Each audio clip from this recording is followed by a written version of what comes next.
სახელითა მამისათა, დაძისათა და სულისაწმინდისათა. მოგესალმებით ყველას მეგობრებო. დღეს ვისაუბრებ ჩვენ ძალიან საინტერესო თემაზე, როდის იქნება მეორედ მოსვლა და როდის დადგება საშინელი სამსჯავრო, ანუ საშინელი სასამართლო. მეგობრებო, ძალიან ბევრი ადამიანი უარყოფს ქრისტიანულ სწავლებას საშინელი სასამართლოსა და ასე ვთქვათ, სიკვდილის შემდგომი დასჯის შესახებ. მიიჩნევს, რომ ეს ძველი, რაღაც გამოგონილი და მითოლოგიური წარმოდგენაა. აი ზოგი მაგალითად ამბობს, რომ მე არ მჯერა, რომ ეშმაკები ადამიანებს ტაფაზე შეწვავენ და ესე იგი მიაჩნიათ, რომ სწორედ ეს არის ქრისტიანული წარმოდგენა ცოდილთა ჯოჯოხეთში წვალების შესახებ. ასევე არსებობენ ქრისტიანები, რომლებიც ამბობენ, რომ ესე იგი ღმერთი ხომ ესე იგი მოწყალია, მოსიყვარულე მამა და ესე ვთქვათ, ყველას გადაარჩენს და აპატიებს. გაცრავად. თუმცა იესო ქრისტე ასე არ ასწავლიდა, ხო? მან თქვა, როცა კაცის ძე მოვა თავის დიდებაში და ყველა წმინდა ანგელოზი მასთან ერთად, მაშინ დაჯდება თავის დიდების ტახტზე, შეკრებილნი იქნებიან მის წინაშე ყველა ხალხი და გამოაცალკევებს ერთებს მეორეთაგან, როგორც მწყემსი აცალკევებს ცხვარს თხისაგან და დააყენებს ცხვრებს თავის მარჯვნივ, ხოლო თხებს მარცხნივ. მეფე მარჯვნივ მდგომთ ამბობს და ეტყვის, მოდით ჩემი მამის კურთხეულნო, დაიმკვიდრეთ სასუფეველი, რომელიც თქვენთვისაა განზრახული ქვეყნად შექმნიდან, რადგან მშიერი ვიყავი და მომეცით საჭმელი, მწყურვალი ვიყავი და დამალევინეთ, უცხო ვიყავი და შემიფარეთ, შიშველი ვიყავი და შემმოსეთ, ავადმყოფი ვიყავი და მომინახულეთ, ციხეში ვიყავი და მომადექით. ეხლა მართალნი, ესე იგი უკვირთ და ეტყვიან, უფალო, როდის გინახეთ შენ მშიერი და წყურვალი და უცხო, შიშველად, ავადმყოფად და ან ციხეში და დაგეხმარეთო. აი ყურადღება ეხლა მეგობრებო ნახეთ. მეფე პასუხობს, ჭეშმარიტად გეუბნები თქვენ, რაც გაუკეთეთ ამ ჩემს უმცროს ძმებს ერთს მე გამიკეთეთ.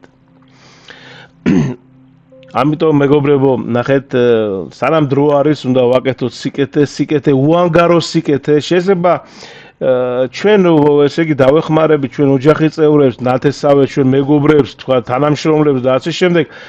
ამაში არ არის არაფერი რაღაც უჩვეულო და რაღაც გასაკვირი. ეს ბუნებრივი ამაზე არც უნდა ვილაპარაკოთ, ხო, გასაგებია და ჩვენ უნდა დავეხმაროთ ისეთ ადამიანებს, შეიძლება რომ ესე იგი საერთოდ ვერ ნახო მეორეჯერ, არ ნახო ხო რაღაც წავიდეს, ანუ უანგარო დავეხმაროთ ადამიანებს. შეიძლება იყოს თქვა ქუჩაში, როდესაც ან ეკლესიასთან ხო გაჭირვებულები, რომ სახკარი არ აქვს, ხო სამსახური არ აქვს, ზოგს ფიზიკურად აშეულია, ხო იმუშაოს და ასე შემდეგ, სიარული. ამიტომ სანამ დრო არის, ჯერ კიდევ სული ხორცში არის, ხო? უნდა ვაკეთოთ სიკეთე, უანგარო დავეხმაროთ, ხო? აი, როგორც წერია, ნახეთ, ციხეში მყოფიო, დღეს შეიძლება რაღაც ცოტა, ვთქვათ, არ მივიდეთ ციხეში, რაღაც პრობლემა იყოს, ხო, იქ არც ვიცი ხა თვეში ერთხელ თუ სამ თვეში ერთხელ, მაგრამ არის ბევრი საშუალებები, ხო, შეგვიძლია ჩაურიცხოთ ეს თანხით, ხო? მცირედი თანხით, ხო? ანუ ანულგეშოთ სიტყვით, დავეხმაროთ. აი ახლა შეხედეთ ეს მარჯვნივ მდგომით. ახლა მარცხნივ მდგომს რას ეუბნება, ნახეთ. მარცხნივ მდგომნი, ესე იგი ნახეთ როგორ არის. მარცხნივ მდგომთ კი ეუბნება. ეხლა ისეთი საშინელი სიტყვები არის, რომ მეგობრებო, ღმერთმა დაიფაროს, ესე იგი, რომ ყველა რო ეს გაიგონოს ეს სიტყვები. ჯვარი წერია სულ ყველას. წადით ჩემგან წყეულნო ეშმაკისა და მისი ანგელოზებისთვის განზრახულ მარადიულ ცეცხლში. რადგან მშიერი ვიყავი და არ მომეცით საჭმელი, მწყურვალე ვიყავი და არ დამალებინეთ, უცხო ვიყავი და არ შემიფარეთ, შიშველი ვიყავი და არ შემოსეთ, ავადმყოფი ვიყავი და ციხეში ვიყავი და არ მომინახულეთ. ხოლო შემდეგ ნახეთ როგორ არის მარცვლი მდგომნი უკვირდი და ამბობთ უფალო როდის გნახავ, ესე იგი ნახეთო შიმშილით ან წყურვალეთ ან უცხოდ ან შიშველად ან ავადმყოფად ან ციხეში და არ მოგესახურეთო, არ გინახულეთო. მეფე პასუხობს ჭეშმარიტად გეუბნები თქვენ, რას არ გაუკეთეთ ამ უმცროსთაგან ერთს, მეც არ გამიკეთეთ. ასე მართალნი წავლენ მარადიულ სიცოცხლეში, ხოლო ცოდვილნი მარადიულ გეენაში. ამიტომ მეგობრებო, კიდევ ერთხელ ჩვენ როგორც ბრძანებს უფალი, თავად ქრისტეს, ესე იგი, ვკეთებთ ამ სიკეთეს და ამიტომ დავეხმაროთ კიდევ ერთხელ ადამიანებს მესმის დღეს შეიძლება არ კონდეს რაღაცა იქ ათასობით ფინანსებით, მაგრამ შეგვიძლია ტანსაცმელი დავეხმაროთ, ფეხსაცმელი, ტანსაცმელი, საჭმელი, წყალი მიეცით. აი ხა ჩვენ წავიკითხავთ, წარმოიდგინეთ, უფალი არაფერს არ დაგიკარგავთ, არაფერს საერთოდ. და ნახეთ, ადამიანები ჯოჯოხეთში არა მხოლოდ რა ბოროტი საქმეების გამო მიდიან, არა, არამედ იმის გამო, რომ არ აკეთებენ კარგ საქმეებს.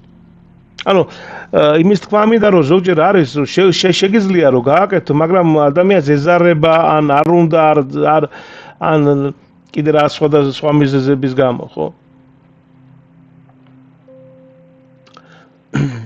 სხვა ადგილებში მეგობრებო იესო ქრისტე გვასწავლის, რომ მცირედი კეთილმოწყალებაც ფასეულია.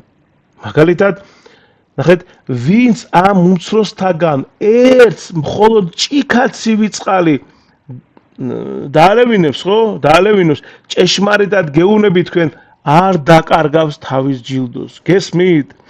გესმით რას ამბობს ქვეყნის, აი ამ სამყაროს, აი ამ მეგაგალაქტიკების, მთლიანი სამყაროს დედა, ესე ყველაფრის შემოქმედი, ეს რომელიც დაუტევ რომ ადამიანი ვერ ჩაწვდები და ვერასოდეს როგორ განკაცდა, ხო? ეს უდიდესი საიდუმლო. და აი ეს ყველაფრის შემოქმედი გეუბნება რომ ერთი ჭიქა წყალის რო დაალევინო, ამასაც არ დაგიკარგავო. წარმოიდგინეთ. აი რა არის, ხო ერთი ჭიქა წყალი. და მერწმუნეთ და დამიჯერეთ რომ არაფერი არ დაეკარგება, არაფერი საერთოდ. სხვათა შორის არც ცუდი დაეკარგება და არც კარგი დაეკარგება. მაგრამ ცუდი და ასე ვთქვათ, ცოდვა ჩვენ გვაქვს კიდე, სანამ დრო, სანამ ცოცხლები ვართ, აქ ამ ქვეყანაზე ვართ, ქვეყანაზე შეგვიძლია წავიდეთ, მოვინანოთ გულწრფელად, გულით, რა თქმა უნდა, აღსარებაში და ეს ცხოვრების წიგნიდან არ გამოიშლება, რა თქმა უნდა.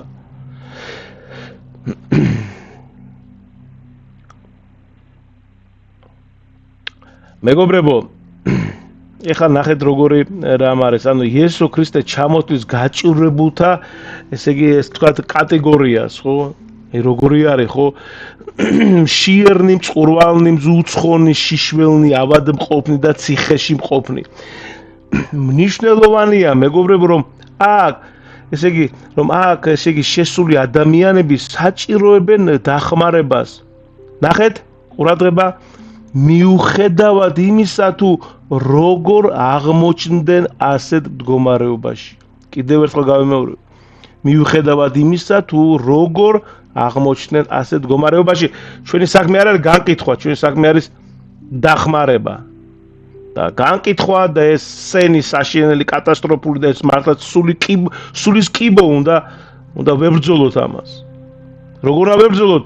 ქრისტე იესოს ლოცვით. ამიტომ უფალი აი აქ არის რომ არ აქვს ჩვენი საქმე, კიდევ ერთხელ ვიმეორებ. რატომ არ არის? იმიტომ რომ აი ძალიან მოკლედ გეტყვით, შეიძლება ადამიანი პლანეტის უკანასკნელი ადამიანი იყოს, ცოდვილი იყოს, დაცემული იყოს, მაგრამ ის შემდგომ შეიძლება ისე მოინანიოს, ისეთი სინანული გამოიღოს, ხო და მას ღმერთი აპატიებს, შეუნდობს, შეიწყალებს და მერე შენ სად მიდიხარ შენი აი განკითხვით, რომ ის ადამიანი განიკითხე. ამიტომ ჩვენ თავს მივხედოთ და ჩვენ არ უნდა განვიკითხოთ მეგობრებო და ვებრძოლოთ კიდევ ერთხელ ვიმეორებ ამას. იესო ქრისტე ყველას მიმართ განურჩევლად იქ სტატუსი, ღარიბი ხარ, მდიდარი ხარ, როგორი ხარ, ხო? ანუ ყველას მიმართ განურჩევლად გამოხატავს სოლიდარობას და ყველა მათგანს თავისი უმცროს ძმად მოიხსენიებს. საშინელი სასამართლო მეგობრებო, ანუ საშინელი სამსჯავრო არ არის ღმერთის სურვილი, ხო? მარადიული ცეცხლი, ესე ვთქვათ,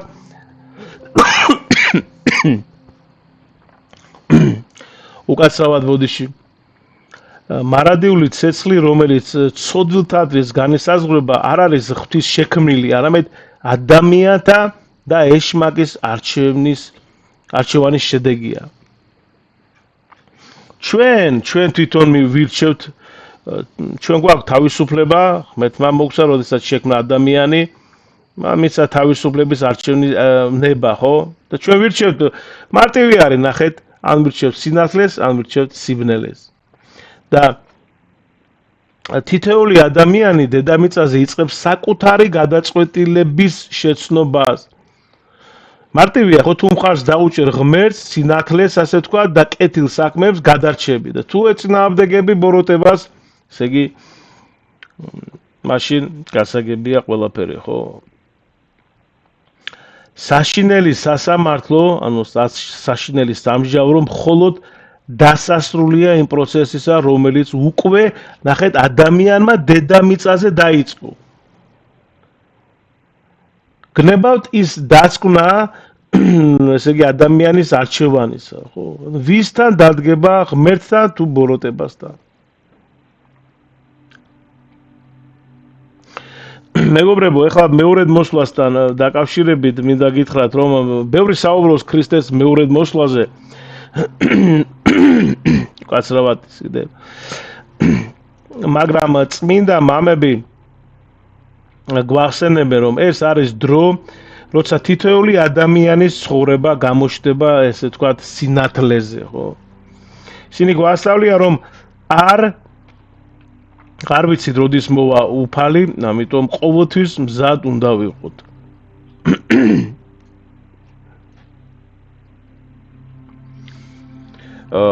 აი ბოლოს მინდა რამოდენიმე წმინდა მამას შემოგთავაზოთ და ესე იგი იოანე ოქროპირი ამბობს, ქრისტე პირველად მოვიდა მშვიდად, მაგრამ მეორედ მოვა დიდებით, რათა ყველას გასაჯოს.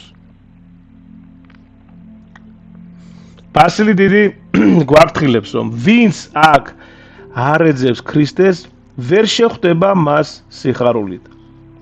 გრიგოლ ღვთისმეტყველი ამბობს, რომ არ ვიცით როდის მოვა მეფე, ამიტომ მუდამ მზად უნდა ვიყოთ. ეფრემ ასური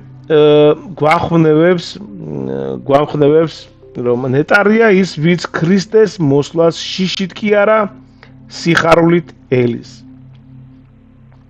იოანე დამასკელი ამბობს,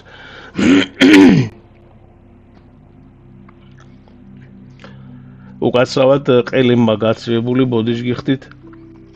იოანე დამასკელი გვახსენებს, როცა უფალი მოვა მეორედ, აღარ იქნება დრო შეცვლისა, მხოლოდ შედეგი დარჩება.